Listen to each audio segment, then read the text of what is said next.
Hey everybody, how you doing? Tom Davis back. All right, so by now, when you see this video, you should be sending in, the rest of you should be sending in your data journalism assignments. Um, I've actually graded a few of those already. I was actually quite impressed with what I've seen so far. So just remember that, what I'm looking for here essentially is a story on a trend. Okay, so it's not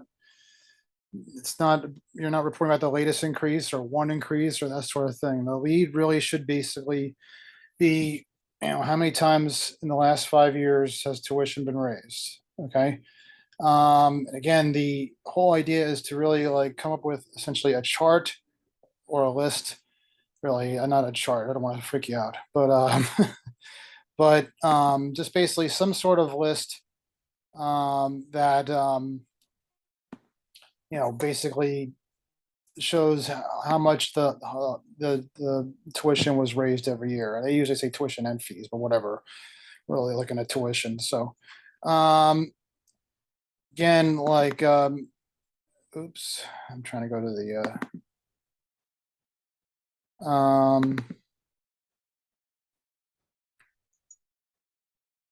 okay, just give me 1 second. I'm trying to go to the screen here. Um, I actually just want to check to see if I'm still recording because I actually pressed a button. Okay, now we're good. Okay. All right. Okay. So what do we got here? Now I'm trying to share the screen again. Sorry about this. Okay. All right. So actually, I was going to show you this too. This, but I'll get to this in a minute. So basically, something along the lines of the year. Okay. And really, probably the best place to put this is really at the end. So the first year would be 2018 and 2019. And then whatever the hike was, okay, or if there was a hike, okay. Don't forget that I probably gave away a big hint that it wasn't every year that there was a hike, okay. So, and then 2019 to 20, and then the hike. No football analogy here. Okay, so that's what you are looking for, okay. It's basically just some sort of a list. I really think it actually works best at the bottom of the story, okay. um, it's just supposed to, and then you can just easily transition saying here's the list. But then in the story itself, again, you want to have like a lead that basically says Rutgers has raised tuition X number of times over the last 5 years. Something. It's basically reporting on the trend. I've had people. I'm doing the same. I have to admit, I'm doing the same assignment in my in-person class, and I had people basically do things like average out the number and stuff like that. No, I'm just looking for the trend. The trend is however many times over the last 5 years, according to whatever you got it from. Rutgers news releases, or actually Rutgers news releases come into Rutgers Today, so you could do that if you want. Okay. And or if you got it from like various media reports, like I said, you could also do that too. All right. And you can get it from ng.com, a respectable media source. Okay. Not nothing like I cited an example. I think it was College Compare or something like that. So no, not that. Okay. Um, all right. So let's see here. So then what you do is you basically you go through essentially the layers of the story, which essentially would be along the lines of, you know, um, you know, uh, the general reason for why they raised it, why they did when they did each year. They basically have almost like a rubber stamp general reason for why they raise it every year. So you can have like a general reason for why they raise it the last however many times over the last 5 years. And you go in a little bit of detail there. Then I would say you want to like highlight who, what, where, why, when, what led to that trend. Highlight years where maybe it was at its highest, and then maybe at its lowest increase or no increase at all. Actually, that I'll give you again a big hint away there. That's actually a big one you should highlight. Okay. All right. So, and then we get into the we get into the the student reaction, which we have a discussion point for, and we do have more people who have contributed to that. Thanks for that. Okay. All right, and then we get into the list. Okay. All right, this is actually, I had this out because I was actually showing a couple of people how this megalomania story, switching gears here, really should have been written. Okay, basically, Marv Bronson resigned after using $3 million of company money. Well, basically it was building the company, but whatever, for his wife's 40th birthday party. He actually attempted to use it. According to an internal document from the company, Bronson used the money to various expenses for a party. The same document showed that Bronson invited Canadian singers Justin Bieber and Celine Dion. See, and then we get to all these details. The statute gross that did that. And then that's it. And then according to, basically you have to attribute it to the document and see how these sentences are short. So, I mean, vast majority of people did well on this assignment. So I appreciate that. Thank you. I actually have a video I'd like to show you. I'm going to show you at the end. That'll show you exactly what this was based on. Okay. It was a real life happening. Okay. So, but again, it was actually somebody else's, different person, different name. This person, I believe, actually went to jail. So, so anyway, that's basically how the story should have been written. So, and a number of people felt like I don't know, they felt like they kind of had to go on, take liberties like with their writing and that sort of thing. And no, wasn't asking for that. I was asking for just a story that you were written the same way you've written every other story this semester. Okay, basically just straight facts, straight reporting, declarative writing, declarative sentences. Okay. So that's basically the megalomania and the data journalism, but I have a new topic to introduce this week. And that new subject is feature writing. So actually, this is where we actually get to expand our creative minds. Finally, right? Almost done with the semester. So anyway, and also, by the way, one more reminder, also don't forget to get in your topic for your final assignment. That's also due, apologize, also due Monday. So, all right. Anyway, back to feature writing. So feature writing is basically, yes, it does actually exist in news writing. It doesn't necessarily, fall on lines of what you maybe would see like in a novel or a play or something like that. But there's news value to it. There's a certain there's always like some sort of like what they call a peg, like a hard news peg that maybe it's wrapped around. And what I like to tell people is that basically, like when you typically see these feature stories, when you do essentially like follow-ups to the main story, or you might do it when maybe there's like a big story or something like that. It's happening. Maybe like President Biden's made some big announcement or something. Or maybe there's like some news about the election, which is going to be this week. And then you would do follow-ups, and a lot of people complain about this sometimes, but because of who they interview, but Republicans are expected to actually like take control of Congress. So there's actually like you probably would do some follow-ups basically, and that were more personal, more human, that sort of thing.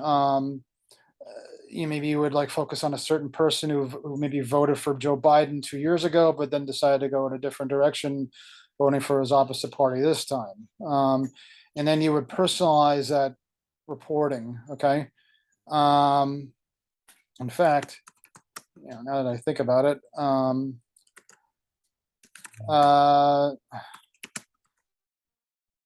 actually going to try to see if I can actually, there's almost like too many stories about this. And sometimes people complain about this too much because it's, anyway,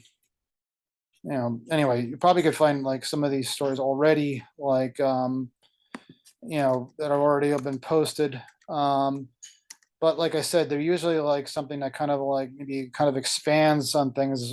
They'll do one thing they'll do is the anecdotes in the story become much more important. That's a big thing. Kind of try to show little slices of life within the story itself. So that's a big thing. And then you also will have essentially, things like the environment, the things you see, that sort of thing. Again, spanning out color, becomes more like a bigger deal. Okay, like you wouldn't just write about like actually our story is actually about the weather, but you wouldn't just write about the weather. You would write about like what people see in the weather. The like have the you know, not just that it's raining out or it's gotten colder, but have the leaves changed color, sort of thing. You know, people wearing like bigger coats now, that sort of thing. Um, so yeah, so that's basically how we would handle this. That's how we handle this type of story. Okay. Um, I'm actually trying to find, and I meant to call this one up. Um, there was a man by the name of Gay Talese. Actually, met him a long time ago. He's from South Jersey, and he did a story about Frank Sinatra having a cold, and this, you know, it basically is kind of like that kind of story where it's a story about Frank Sinatra, but it's like what it's doing is expanding on the world of Frank Sinatra. Okay, where it's not just about like him, but basically about like, you know, maybe things we don't know about him, the kind of impact he has. Again, color, looking at the color, the things that go beyond the norm. Okay, for him, you know, not just reporting on like because he had like a lot of things that were going on with him at the time. You know, basically they started to like kind of like this is back in the '60s when he wrote this story. Um, they were starting to make like connections to the mob with him and that sort of thing, and you know, I don't know, there was like a lot of talk about his lifestyle and that sort of thing. Now, I'm not asking you to write paragraphs this long, okay? But this actually what we're doing is actually kind of more along the lines of magazine writing, okay? So here we have this is a magazine story from Esquire. It says Frank Sinatra, holding a glass of bourbon in one hand and a cigarette in the other, stood in the dark corner of a bar between two attractive but fading blondes who sat waiting for him to say something, but he said nothing. He had been silent during much of the evening, except now in this private club in Beverly Hills, he seemed even more distant, staring out through the smoke and semi-darkness into the large room beyond the bar where the dozens of young couples sat huddled. So basically, what you have here essentially is what they call an anecdotal lead. Okay, and you have essentially a story that doesn't actually give you everything you need to know in the first paragraph. Startling, right? We actually allow that to happen. Actually, what we're doing, this is actually, oh yeah, and they as you can see here, they didn't actually like they making me pay for it, but actually this might be it right here. So you know what they're doing is actually this is actually called a story that's actually written to be read. So it's not just a story that actually just, you know, let me just get it up here. Nope, same thing. Well, anyway,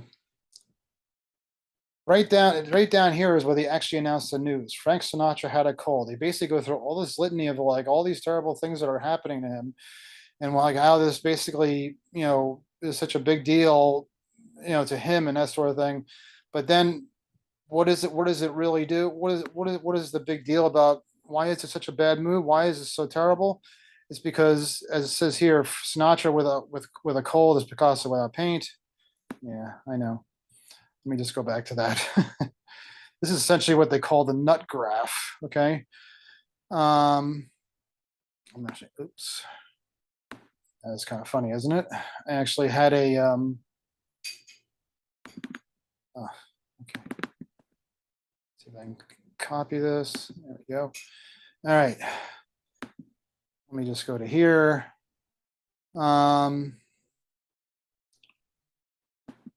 Okay.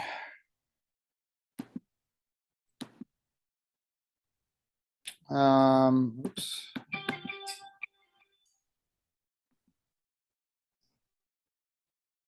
And that's not what I was looking for. Okay. Anyway. All right. So basically it's saying the nut graph gets into essentially like how Frank Sinatra did not, when he has a cold, he basically can't sing. And then the whole idea is that he, you know, it not just affects him, but affects like an entire industry. There's a whole people that are employed by him.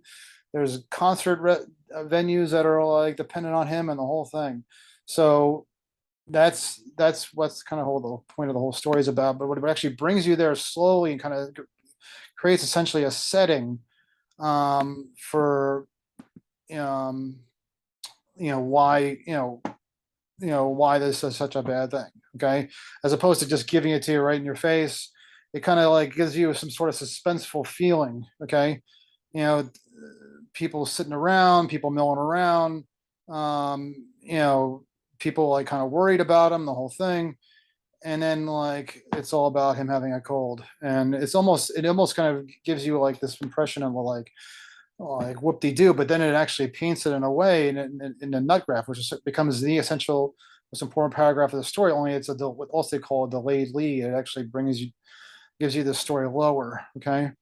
Um, and that's when it does the big reveal. Okay. Because eventually, even in a story like this, and you see this in book writing too. I mean, you might start off with like some sort of like suspenseful, like step-by-step process, but then bam, then it'll hit you with like, what this story is all about, because eventually people do want to know. And this is actually news, and they want to have it actually like delivered in a way that is still, you still get the news like quick, but maybe not as quickly. Okay. You're actually supposed to be enticed, engaged before you even get there. Okay. This actually may be a better example right here because you can actually see it. This is actually from a couple of years ago, I think. Basically, the Somali pirates, they had a kidnapping. What they did was they essentially did a feature story like um, about like this one particular person and like what he went through. So it wasn't actually the main news story about the actual kidnapping and what had happened. Basically, it just focused on one person's plight. Okay. So Somali pirates kidnapped and held Michael Scott Moore, a journalist, hostage for 2.5 terrifying years until a ransom payment secures release. So what it does is it doesn't actually tell you exactly everything you need to know about the story. What it does is it gives you what I call a tease, a little bit of suspense, to basically get you into the story environmentally, colorfully, that sort of thing. 2 months later, Mr. Morris receives a surprising message on Facebook, and almost like there's different paragraphs, and you still know what the story is about, right? It kind of brings you to paragraph, basically just kind of suspensefully bringing you through and kind of leaving you on edge each step of the way. Okay. How are you, Michael? The message said, I am your friend, Muhammad Tahil. I want to speak with you. The sender's Facebook message included his photograph. Mr. Moore recognized him as one of the men who guarded him during his captivity in Somalia. He decided to write back. Okay. What followed was an extraordinary exchange. So basically, all this extraordinary exchange of Facebook messages between a journalist and a former captor. All they communicated and where the conversation ultimately led has not been made public, but in the summer, the Somali was taken into custody by the United States. So basically, that's what the story is about how it kind of, it wasn't just a story about, this person being arrested and this person being captured, essentially, but what led up to it, and it's not necessarily timely. It's being done as a follow up, and it's being done in a way that's kind of being suspenseful in a surprising way, because you wouldn't expect somebody to be arrested in such an easy way. Okay. Um, so this essentially are the teases, and then this would be the nut graph, and this is actually, it's like a delayed lead. Actually, as opposed, basically you could write a story basically starting, taking this part out and just starting here and following through. Okay. Or you could even do it here. Federal indictment. This actually also tells the story, basically what happened. He was indicted, the whole thing. Um, so yeah. So let's go to essentially, this actually is probably best discussed. I have it in the modules. I have also, like, within the assignment, I have, which will be posted by Monday. Okay. The actual um,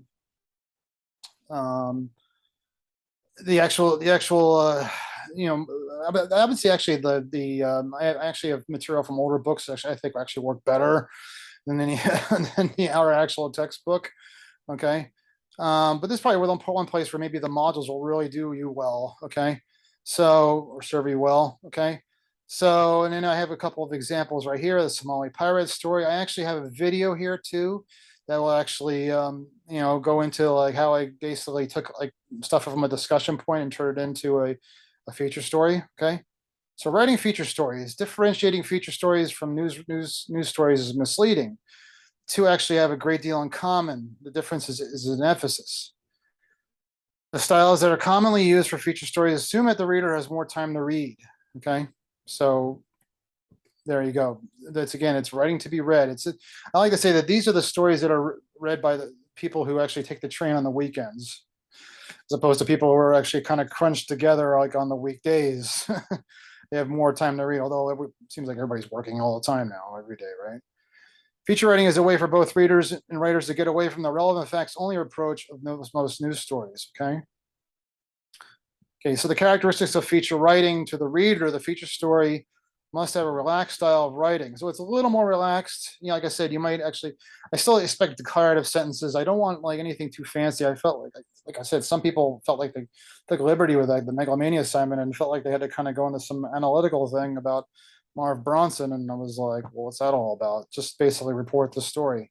You're still reporting a story here, but what you're doing is you're not like inventing analysis or anything like that. You're basically using the material you're using as reporters and reporting material to actually like paint the story. Okay. So here, I also got this from old textbooks. Basically, it's also called a narrative lead. So you have here's a comparison. You have a traditional news lead, give who, what, where, why, when. Okay. And then you have this typical, he gives the details of the story. Again, more who, what, why, where, when. Here's your feature story. Okay. So it's also called a narratively, like I said, describe a dramatic point in the story. So like in the Somali pirate story, the dramatic point was basically getting that Facebook message, right? And then, maybe creating suspense. And then the nut graph comes in basically giving the theme of the story. Okay. And the rest of the story actually kind of follows like a typical format. It just basically reports the story. So, step by step, paragraph by paragraph. Okay. Um, and I also provide some kind of supplemental materials here. There are chapters actually in the book that actually deal with this stuff. Well, there's chapters 8 and 12, which I also asked you to read. The alternative leads, okay?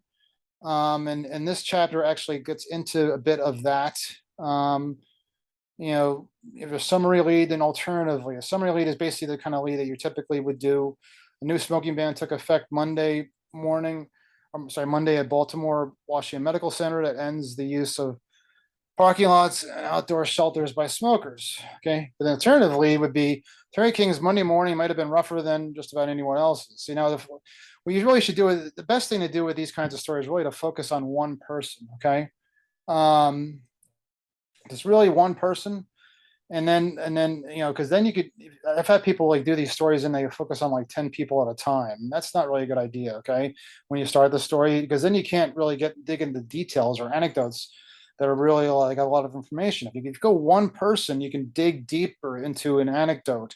And that's essentially how the story starts. Essentially, it starts with an anecdote. This is an anecdote. Is rougher morning than usual than typically anybody else's. Okay. Um, and then not only was his first day of 16 years, blah, blah, blah, but her job was to remind people of their interests at the entrance about the brand new smoking policy. So it basically starts with some sort of an anecdote about somebody who has to actually deal with this experience of telling people about the new smoking policy. Okay. It gives comparisons essentially to like, how these leads are written. Like I said, they're called buried or delayed leads. Okay. A buried or delayed lead is the most common type of alternative lead. Okay. Typically it begins with an interesting example of an anecdote that sets the story's theme. Then a nut graph, perhaps the third or fourth graph, states the central point. Okay. Much like I showed you with that Somali story. Okay.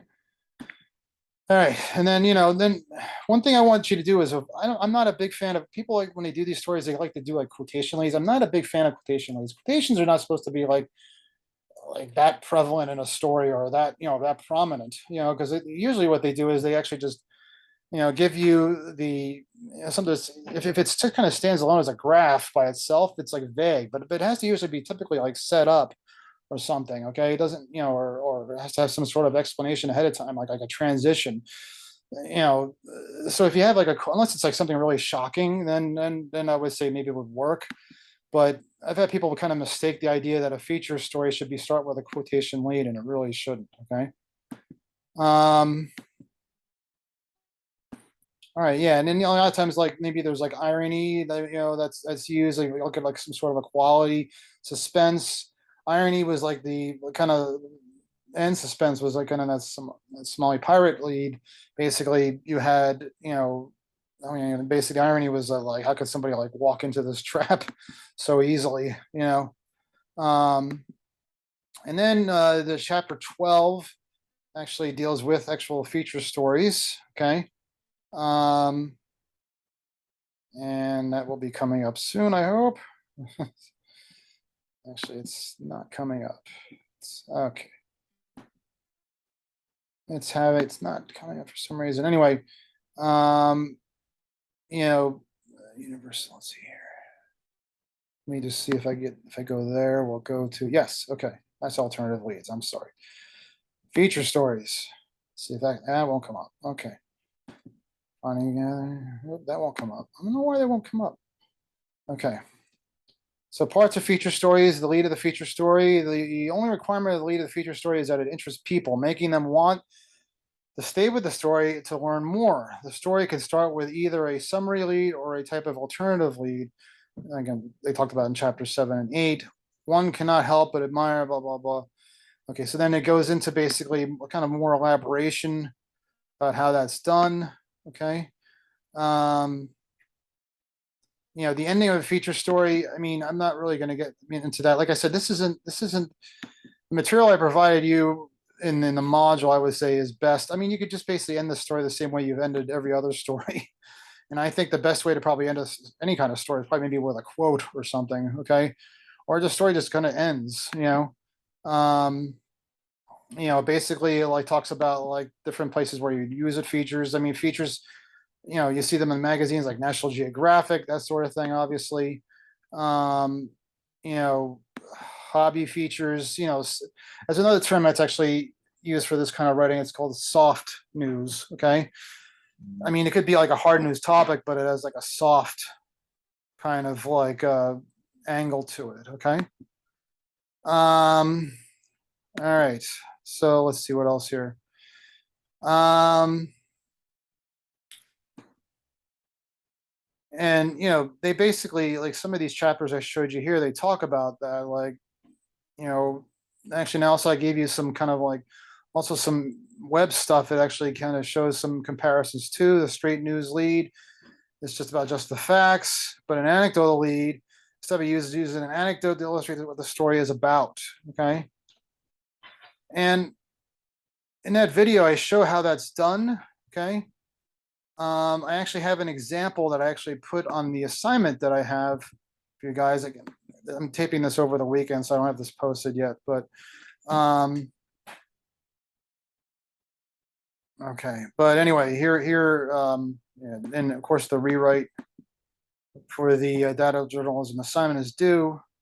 So we are doing an 500 word story. Instructions are which are right here. Okay. And actually, I put them actually in a separate file, which I have right here. Okay. And this will be due on November 21st in 2 weeks. Okay. For this assignment, you will write a 500 word story that will require you to flex your creative muscles. You're required to use an anecdotal lead with a nut graph. These leads describe action in a narrative form. The narrative brings you to a nut graph, which ultimately answers this question: what is this story about? Much like I've been describing already. Make note of the details you see. So one other thing you want to do maybe in the story is like, maybe like I said, you want to get people's reactions to the weather, which is what the story is about. But you also want to maybe be like, talk a little bit about like the stuff they're wearing, maybe like if they could see their breath, things like that. What are people wearing? Is it cold outside? You can say that as long as it's factual. Okay. Do people look tired? Try to be funny within limits, even if you are short irony like this. On Monday, Walter Shrub wore sandals, and as he rode the bus, it was warm. On Tuesday, it was cold, but Shrub was still wearing sandals. Why? I'm protesting the cold. I hope God sees this, or at least Mother Nature. And then you get into the nut graph, what the story is all about, much like I was describing. See how I describe this action without stating an opinion? Basically describe like what's going on. So here's your idea, okay?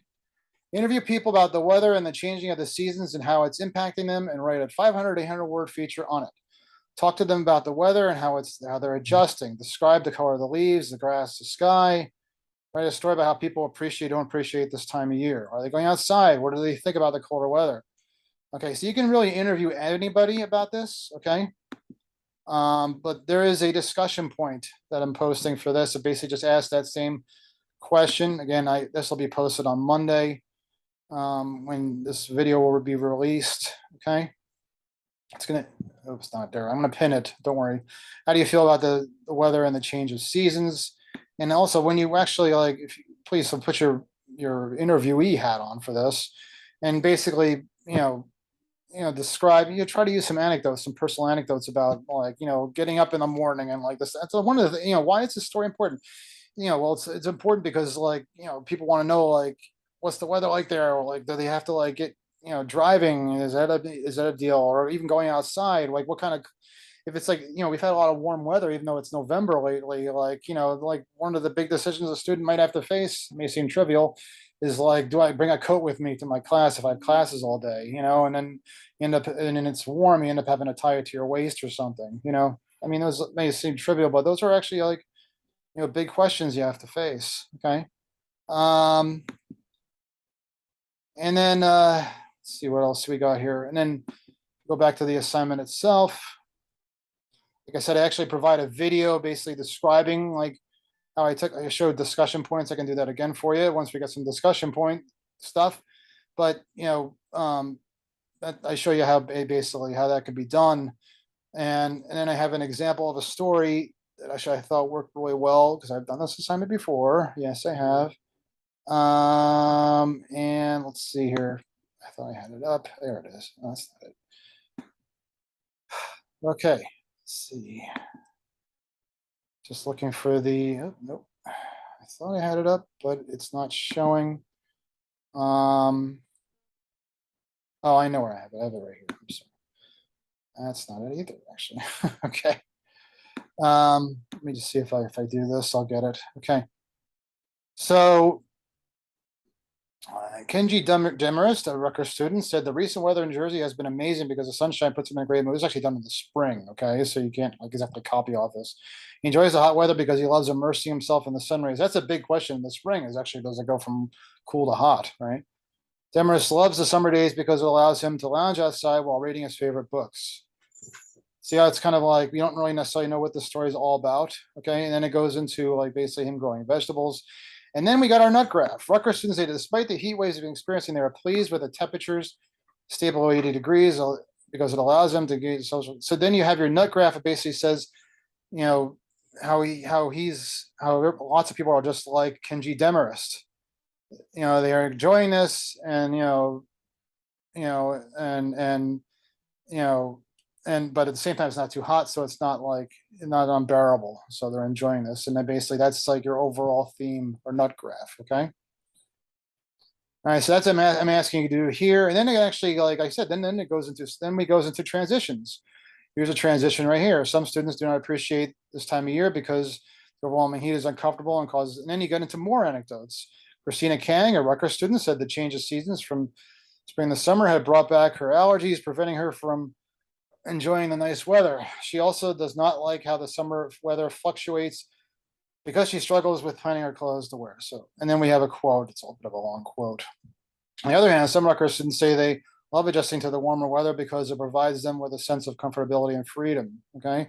And then you got another anecdote right here. So it goes through that whole transition anecdote, transition and quote, transition anecdote quote cycle. Okay.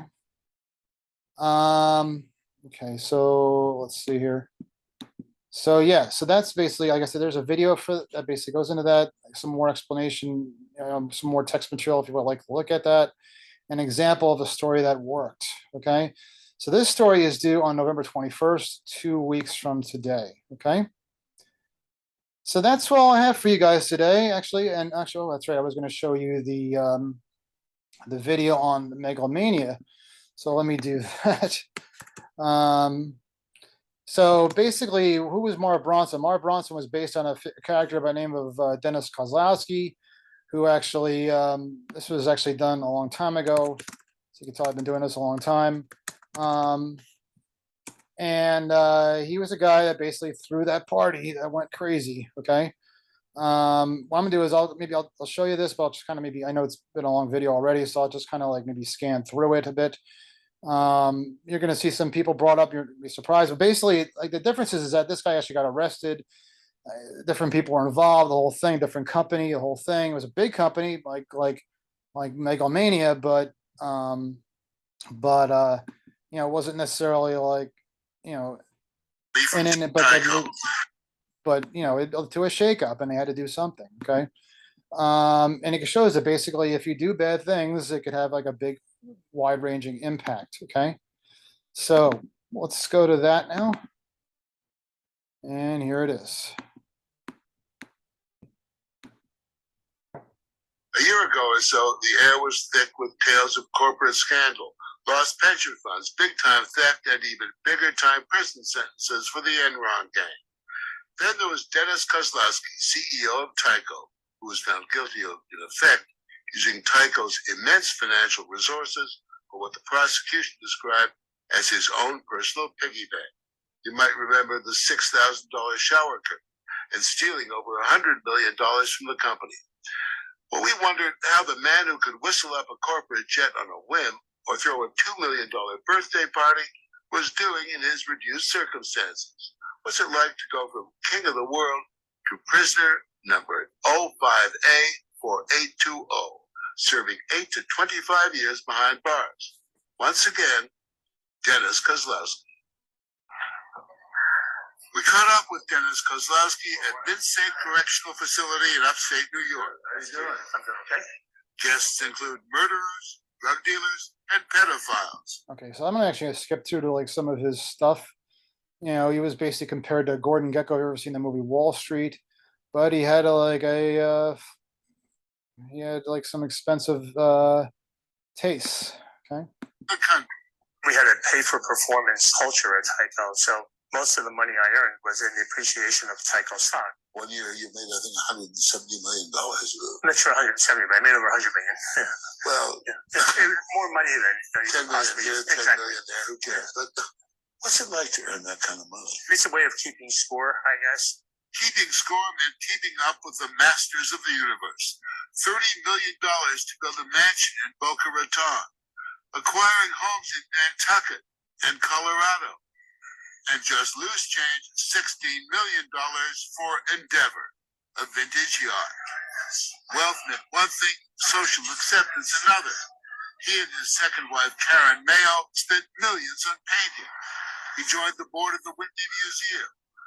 For a pied-à-terre in New York, he had Tyco buy a $19 million apartment and decorated it with $11 million worth of stuff. The poor kid from Newark was stepping out on Fifth Avenue.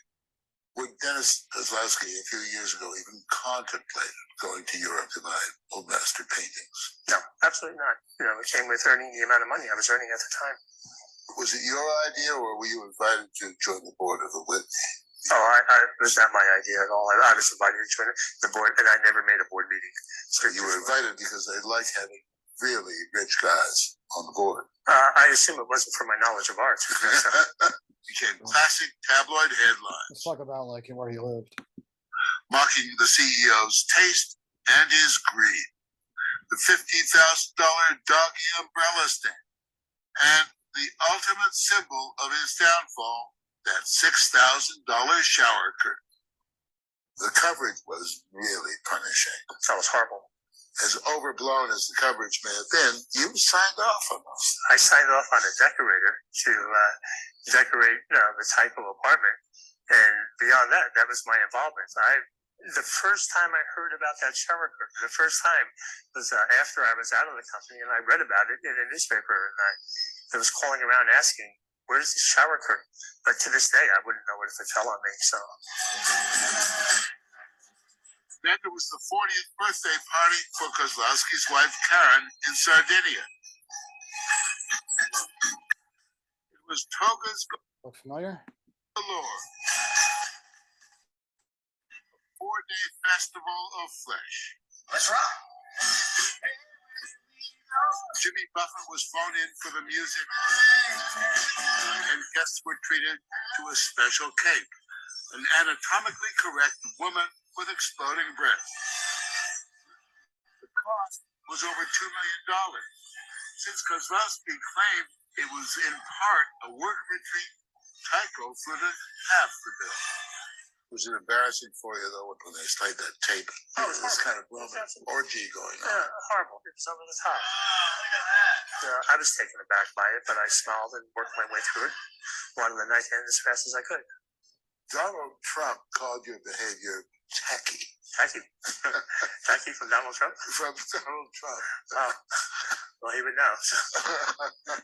Long before he was president. But you know how that goes. So that's how that story ended up. So it was based on something real. And then some of the other stuff that was added in there. I don't remember if actually there was actually dogfighting. That might have been Bill's thing, but but basically, I know there was a statue at Pivaca that was mentioned, but there was actually another report that actually showed, it was like I don't know, it was like an affidavit or whatever, but it actually showed more detail about what was at that birthday party. Okay, so, but what the point of that was that like you had a guy who was basically like, now this guy, this would have been a story anyway, a big guy on Wall Street, big guy in business. But it's an even bigger story when you actually bring out the details that shows how much of an oink oink piggy this guy was. Okay, so that's what I was trying to encourage you to do with this Marv Bronson story, was to show that this wasn't just your ordinary departure. Okay. All right, everybody. Well, let me know if you have any questions. Okay, and thanks very much. So you have that feature story, and then you have the rewrite of the data journalism story, and of course you have the the major assignment idea. Thanks very much, and I'll talk to you.